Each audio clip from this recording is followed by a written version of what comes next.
Bienvenue dans cette nouvelle vidéo où on va analyser 20 cryptos à petite capitalisation puisqu'on arrive à la fin de cette série de notre analyse du top 100. Donc si vous n'avez pas vu les premières vidéos sur le sujet, je vous mets ici les fiches pour y accéder. Donc on a vu le top 20, le top 40, le top 60 et maintenant on est sur le top 80. Et donc en réalité, si on rajoute les stablecoins et les jetons wrappés, du coup on arrive au top 100.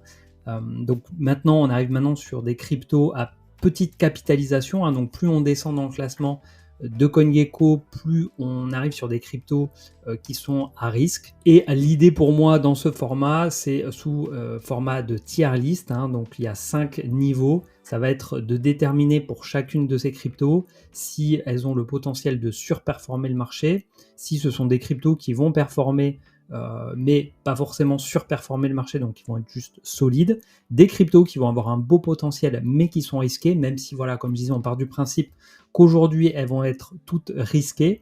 Si c'est des cryptos que j'ai jamais analysés et sur lesquels j'ai pas d'avis, je dirais pas d'avis, ou si je pense qu'elles vont sous-performer le marché. Voilà donc les 5 catégories.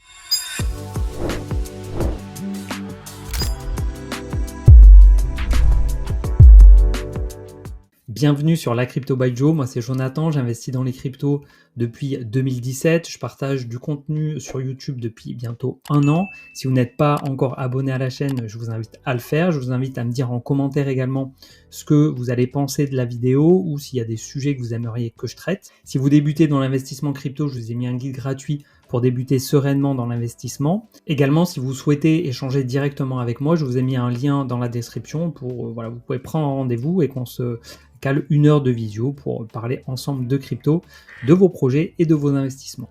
Et on attaque par Celestia, le premier projet crypto du coup de cette vidéo. Je les ai remis ici dans l'ordre de capitalisation, donc on va avoir parmi ces 20 cryptos, la plus capitalisée ici qui est Celestia et la moins capitalisée pour finir qui est Popcat. Donc Celestia, c'est un projet de blockchain modulaire, ça a été le premier en son genre, c'est assez récent puisque le jeton est sorti en fin d'année 2023, ça va bientôt faire 1 an. C'est un projet qui a bien performé fin 2023, début 2024, jusqu'à atteindre du coup $20 et depuis le cours a fortement chuté, il a été divisé par 4 pour atteindre les $5. Selon moi, c'est un projet très intéressant parce que la modularité est nécessaire dans l'environnement blockchain, nécessaire. En tout cas, vu la difficulté qu'ont les blockchains aujourd'hui à communiquer entre elles, même si ça s'améliore avec le temps, la modularité apparaît comme une solution très intéressante. C'est aussi pour ça que le projet est aussi capitalisé, puisqu'on est en FDV à plus de 5 milliards de dollars. C'est un projet ici, je voulais vous montrer, qui a levé 56 millions. Donc ça attire quand même beaucoup d'investisseurs. Et le point faible, en tout cas, pour des investisseurs comme nous, parce que quand je parle d'investisseurs, dans les levées de fonds, c'est plutôt des VC. Difficile pour nous d'avoir accès donc aux seed round, qui sont les premières levées de fonds. C'est là où les jetons vont être vendus les moins chers. On voit ici qu'au prix actuel, donc à 4-5 dollars, ceux qui ont investi en seed ont un retour sur investissement x 520, puisqu'ils ont acheté à moins de 1 centime de dollar le TIA. Ceux ensuite qui ont acheté lors des séries A et B ont un multiple de x16 et au moment du lancement, donc on est sur un multiple de 2,3. Et donc nous on se situe plutôt ici, mais force est de constater que beaucoup de personnes avant nous qui ont eu accès au TIA ont des multiples assez conséquents, donc des gros gains à prendre.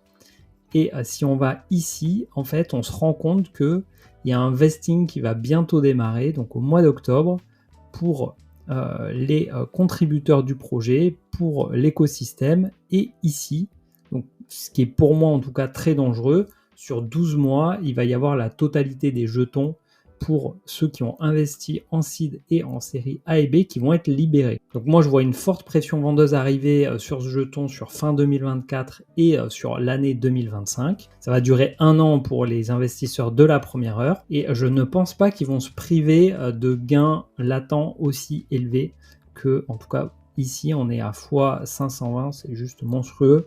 Donc imagine bien si vous étiez à leur place, qu'est-ce que vous feriez? Est-ce que vous prendriez les bénéfices avec vos gains à ce niveau-là, où vous direz j'attends encore peut-être un x2, x3, Voilà, moi perso, je pense que je prendrai mes bénéfices et je pense que c'est ce qu'ils feront.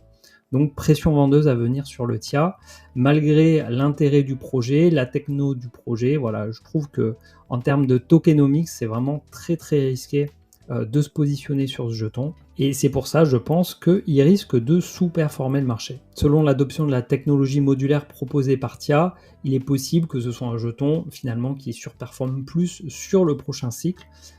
Voilà, peut-être qu'il performera sur celui-là aussi, évidemment, je peux me tromper. Voilà, je vous partage mon avis.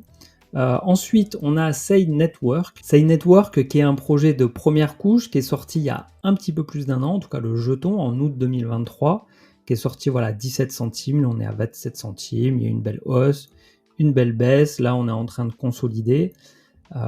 Au niveau de la dilution des jetons, pareil, on est sur un pourcentage de jetons en circulation que je trouve relativement faible, hein. Il n'y en a que 35% qui sont en circulation. Donc comme pour TIA, on va aller voir un peu où ils en sont de leur vesting. Au niveau du vesting, sur Sei, on voit qu'on a un vesting qui a déjà démarré pour tout le monde, hein, toutes les différentes catégories d'investisseurs. Et également qu'on a une période de vesting qui est beaucoup plus longue, puisqu'on était sur 12 mois sur TIA, et là on a des durées qui sont variables, 24 mois, 36 mois, 60 mois et même 84 mois. Donc c'est beaucoup plus lissé dans le temps et ça a déjà démarré.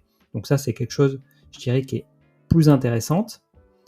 Et également, ce qui est intéressant, c'est de voir un peu le retour sur investissement de ceux qui ont investi au départ, et on est sur des multiples qui sont beaucoup moins importants, même si ceux qui étaient en seed sont quand même à quasiment 100, 1 fois 100, donc ils sont à fois 89 on va dire.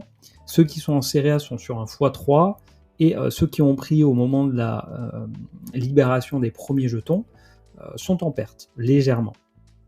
Au niveau des fonds, donc il y a 85 millions qui ont été levés, donc c'est quand même pas rien. Ça veut dire que il y a beaucoup de grosses entreprises, de VC derrière qui croient au projet et qui ont du coup participé à son financement. Au niveau de ces données on-chain, donc là je suis sur le site de Dune, on voit qu'on a quelque chose qui est plutôt très positif, hein. On est dans une tendance qui est plutôt haussière sur l'activité, en nombre de transactions, en adresse active, en contrats actifs. On a également ici l'évolution de la TVL qui est en forte augmentation.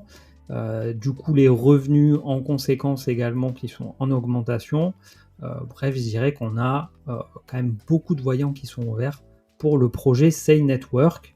Et donc, je le mettrai en surperforme le marché. Le projet Jasmy, c'est un projet qui est dans le domaine de l'IoT, donc l'Internet des objets connectés. Donc on a l'avantage sur ce projet-là d'avoir quasiment tous les jetons en circulation. On est à 97%. Alors la courbe ici, elle peut faire un petit peu peur. En fait, c'est lié aussi à la dilution des jetons dans le temps.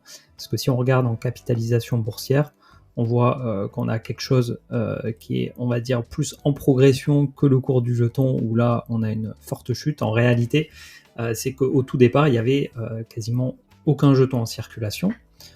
Et donc forcément, quand les jetons ont été libérés, ça a eu un impact fort sur le cours. C'est le phénomène de dilution. Et voilà, donc c'est important aussi, quand vous voyez ce genre de graphique, d'aller voir la capitalisation boursière. Enfin, moi, je sais que j'ai ce réflexe. Sur chaque crypto, toujours, je check un peu les deux pour voir l'effet de dilution des jetons. C'est un jeton qui est sorti début 2021, donc qui a déjà connu un cycle haussier, donc il est sur son deuxième cycle. On ne sait pas du coup le montant qui a été levé par le projet, mais il y a bien eu une levée de fonds. On est aujourd'hui très loin de son prix de lancement puisqu'il a été lancé à 61 centimes et aujourd'hui il vaut 1,9 centimes. Donc le prix c'est quand même bien fait massacrer. On ne sait pas du coup combien de fonds ont été levés, on ne sait pas à quel prix du coup ça a été vendu pour les premiers investisseurs. C'est pas un projet que j'ai trop suivi, c'est pas un projet qui m'intéresse plus que ça. Je devrais le mettre dans pas d'avis, mais au peu des éléments que j'ai à ma connaissance et au vu du narratif IoT auquel je crois pas trop, hein, mais encore une fois ce ne sont que mes convictions personnelles, je le mettrai dans sous-performe le marché. BSV, donc Bitcoin SV, c'est un fork de Bitcoin, puisque c'est un fork de Bitcoin Cash qui a été fait pour améliorer la scalabilité donc de Bitcoin SV. C'est un fork qui a eu lieu en fin d'année 2018, donc qui a connu le marché haussier de 2020-2021 sans faire de performances assez folles, on va dire. C'est un jeton donc, qui a vu le jour fin 2018, qui a connu le cycle haussier de 2020 et surtout 2021, sans pour autant avoir des performances incroyables, qui est descendu à des niveaux plus bas historiques sur le marché baissier de 2022 et à début 2023. Perso, c'est pas du tout un projet auquel je crois et donc je vais mettre en sous-performe le marché. Mantra est une blockchain de première couche qui est positionnée sur la narrative des real world assets, donc les actifs du monde réel qui sont tokenisés sur la blockchain. C'est une crypto qui est sortie en été 2020, donc ça fait un peu plus de 4 ans maintenant, donc a connu un marché haussier 2021 très intéressant, a eu une période voilà, de consolidation très longue avant une explosion absolument folle depuis début 2024, puisque le prix a fait par rapport à aujourd'hui x50, donc vraiment des performances assez impressionnantes sur ce jeton. C'est un projet qui a levé 17 millions quasiment en 4 phases, donc notamment en 2020 et en 2024, avec 11 millions levés récemment. Ce qui est très intéressant dans ce projet par rapport à la tokenomics, c'est que la totalité des jetons sont en circulation. Si on regarde ici, tous les jetons sont déverrouillés. Au niveau de la répartition, on était sur quelque chose d'assez classique. En revanche, ce qui m'étonne ici au niveau de la FDV, c'est qu'on a une FDV qui s'est complètement écrasée, puisqu'il n'y a plus de valeur en fait, 13 000 $, c'est rien quand on est monté à 20 millions. Voilà, donc je pense qu'il faudrait creuser un peu plus, c'est un projet que je ne connais pas plus que ça, donc il y a sûrement des explications à ça. Donc on a des côtés positifs et des côtés négatifs, mais en même temps c'est un projet que je connais assez peu, donc je vais plutôt le mettre dans pas d'avis, voilà, je ne vais pas me mouiller sur ce projet. Ensuite on retrouve le jeton Lido, donc il y en a 90% en circulation.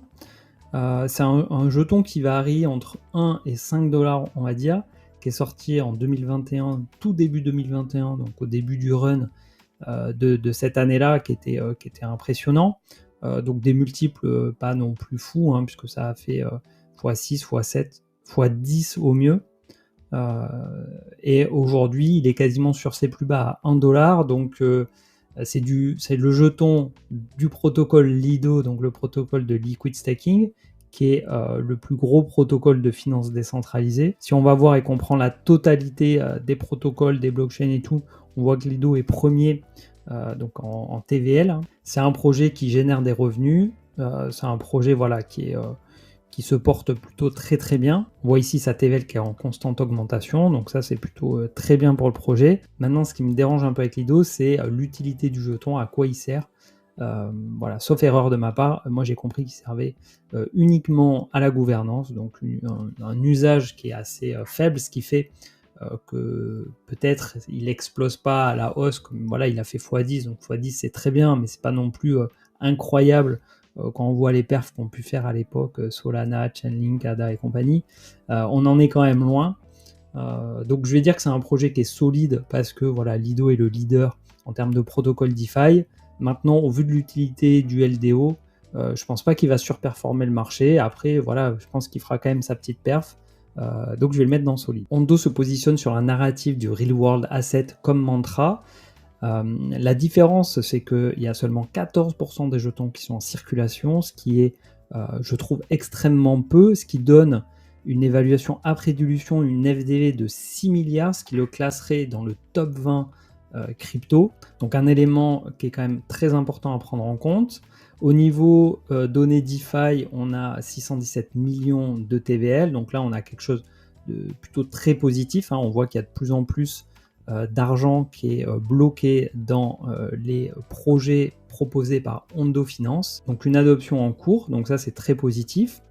Au niveau des levées de fonds, donc ils ont levé 32 millions, c'est un jeton qui est sorti en début d'année, qui a fait son TGE le 18 janvier. Au niveau des différentes levées de fonds, donc on commence en 2020, on est sur des multiples très très très intéressants, x46, x30, x20, x10, et depuis le lancement, on est à x5,5. Donc la question qu'on doit se poser, c'est quand c'est que les jetons vont être libérés, puisque si on n'en a que 14% en circulation, on se doute bien que soit c'est en cours, soit ça va pas tarder. Et en l'occurrence, ça va pas tarder, puisque ça va commencer sur début janvier, donc c'est un vesting de 36 mois, donc ça laisse quand même du temps à la libération des jetons sur 3 ans. On a également des vestings qui ont commencé pour l'écosystème et pour la communauté, mais si on regarde en termes de Hondo attribués, il y en a 5 milliards pour l'écosystème, 3 milliards pour le développement et 1,29 milliard pour les ventes privées.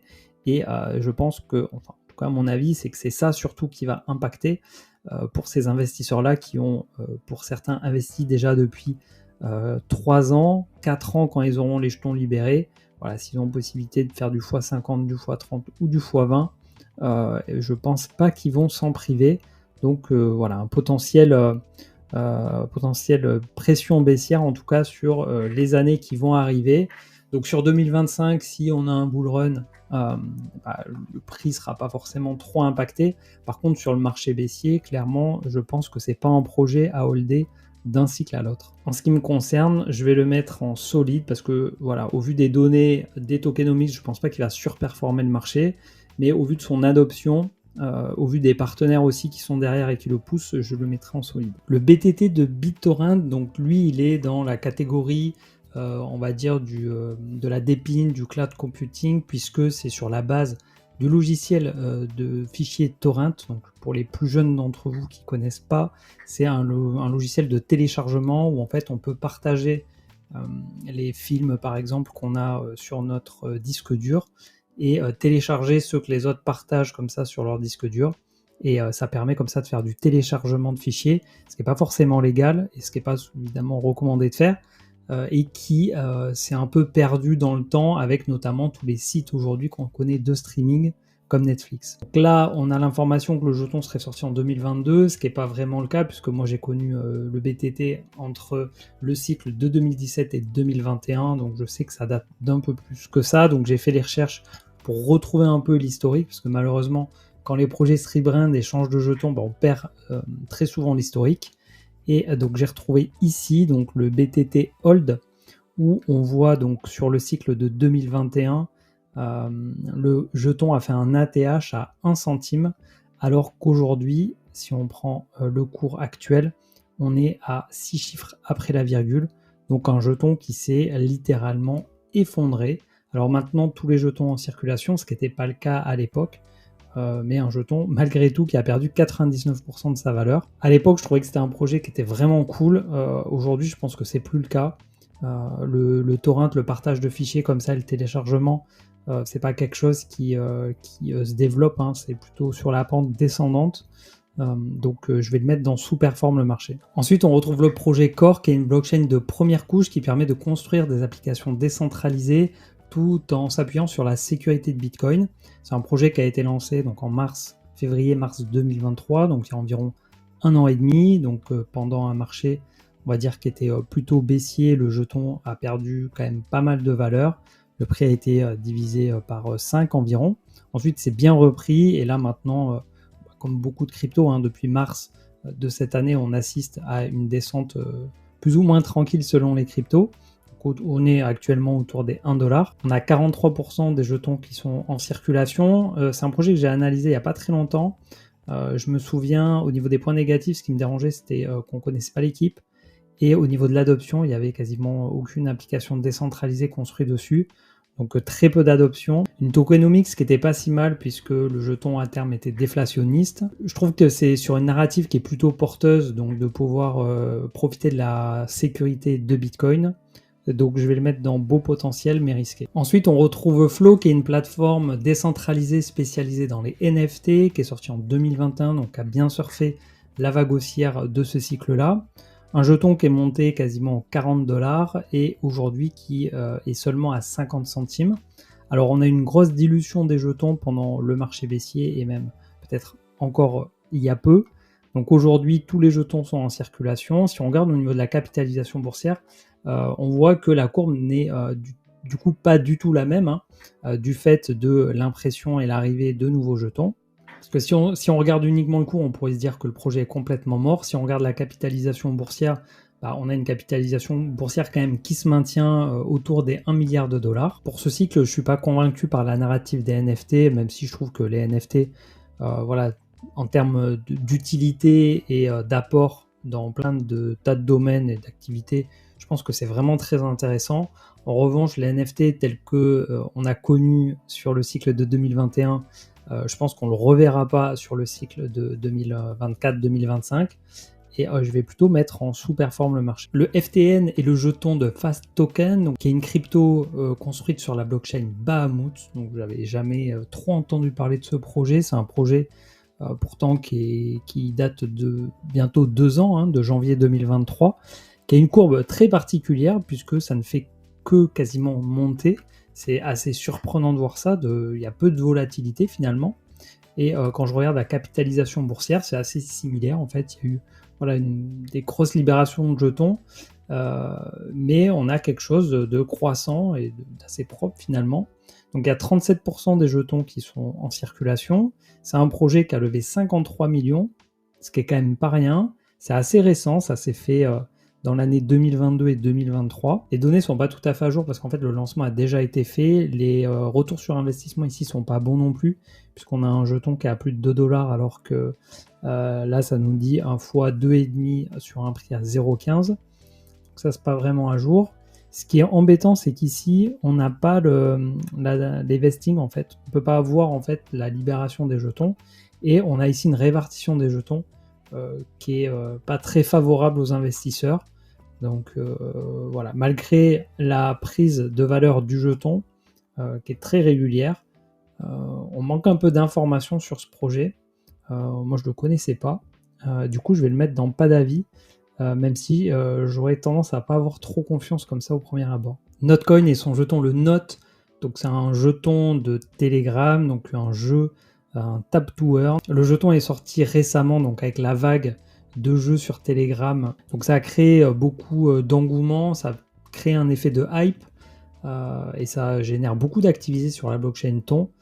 Pour autant, moi je pense que c'est très temporaire en fait, c'est très passager, et je pense pas que le Note se valorisera dans le temps. Donc je vais mettre plutôt sous-performe le marché. Ensuite on retrouve le Clay, qui est une crypto qui date un petit peu puisqu'elle est sortie fin 2019, donc elle a connu une jolie hausse sur le cycle de 2021 et aujourd'hui elle est sur ses plus bas. Elle est revenue pas loin de son prix de lancement. Si on regarde par rapport à la capitalisation boursière, on est également sur quelque chose de très très très baissier. Le projet à l'époque avait levé 90 millions, donc ça a été levé les fonds sur fin 2018. Ici on voit donc la libération des jetons qui s'est fait principalement sur l'année 2020. On avait ici une répartition des jetons qui était plutôt correcte. Mais pourtant, voilà, aujourd'hui, le projet, en tout cas en termes de performance du jeton, c'est assez catastrophique. Hein. Certains diront, ils verront peut-être une phase d'accumulation où on est actuellement sur les plus bas.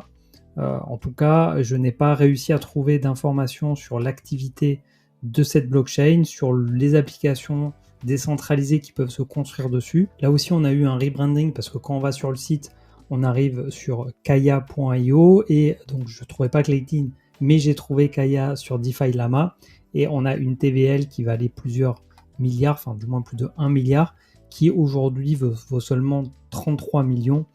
J'ai envie de dire seulement parce que voilà, la chute est quand même assez significative et on est aujourd'hui sur les plus bas. Donc pour moi, Clayton ou Kaya, c'est plutôt une blockchain sur le déclin.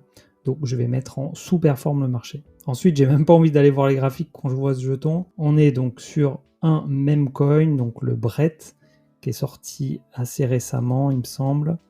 Voilà, donc c'est une crypto qui est sortie au printemps de cette année. Le seul petit avantage que je vois, c'est que c'est sur la blockchain Base. Donc Base, c'est une blockchain que je trouve pas mal du tout, qui n'a pas de jetons. Donc là, en l'occurrence, tous les jetons sont émis. Mais bon, on est sur un shitcoin, donc probablement du potentiel de hausse, mais surtout pour moi, un gros potentiel de baisse. Donc je vais mettre en sous-performe le marché. Ensuite, on retrouve TKX de Tokenize Exchange, donc une plateforme centralisée, 80% des jetons en circulation.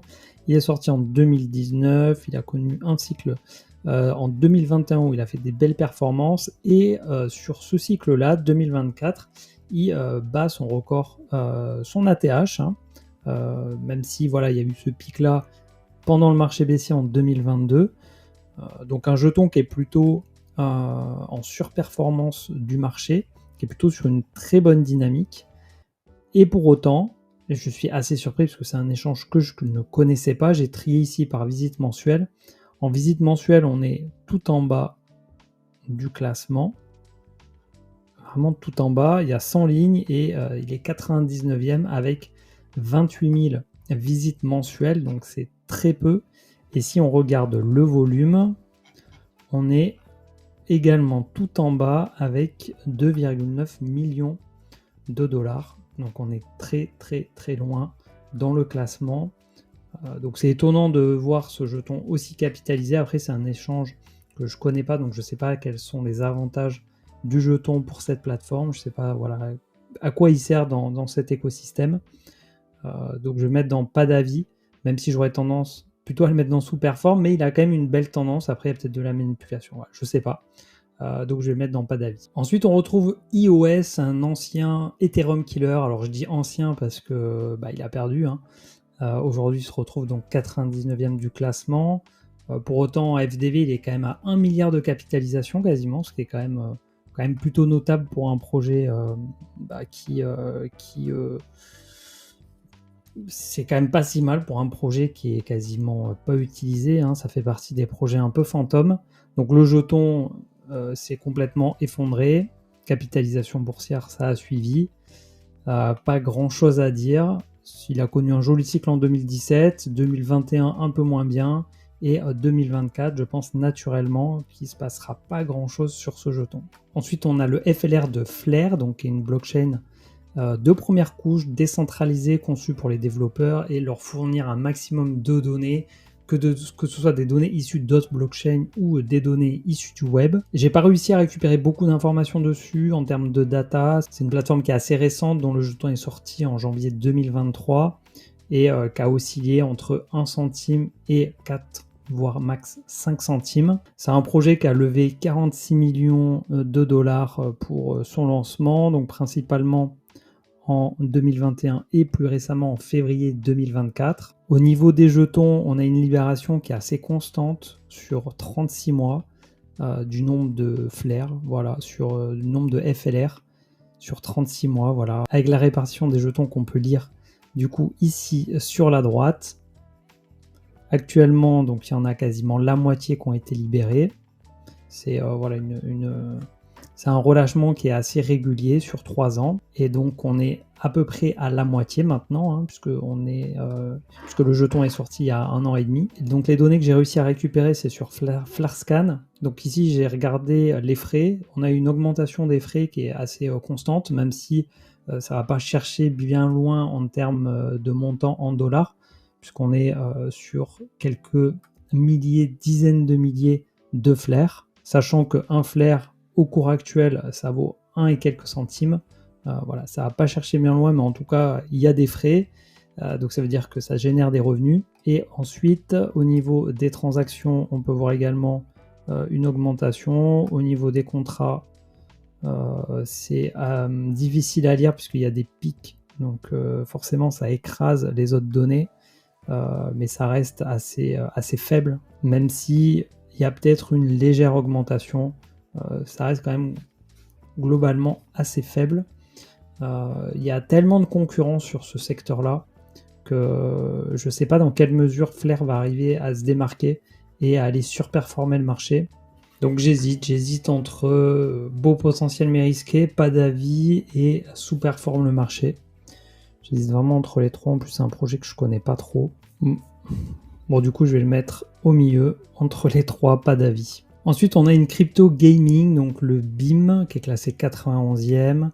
750 millions de capitalisation boursière, 82% des jetons sont en circulation. Ici, on a l'information que BIM est issu de la migration du Merit Circle, donc un autre jeton avec une conversion 1%, et que le MC ici donc est sorti en novembre 2021, donc qui a connu une belle augmentation sur la fin du cycle haussier précédent, avant de connaître un marché baissier assez terrible, hein, puisqu'on est passé de plus de $10 à quelques centimes, 10 centimes peut-être au plus bas. Et donc aujourd'hui, on est, alors comme on a divisé par 100, on est à 1 centime,4. C'est un projet qui a levé en 2021 4,5 millions. On n'a pas de détails sur la libération des fonds, même si voilà, aujourd'hui, comme on disait, on a 82% des jetons. Donc sur leur site, c'est toujours meritcircle.io. Ce qu'ils proposent, c'est une nouvelle ère du gaming, donc une blockchain open source spécialisée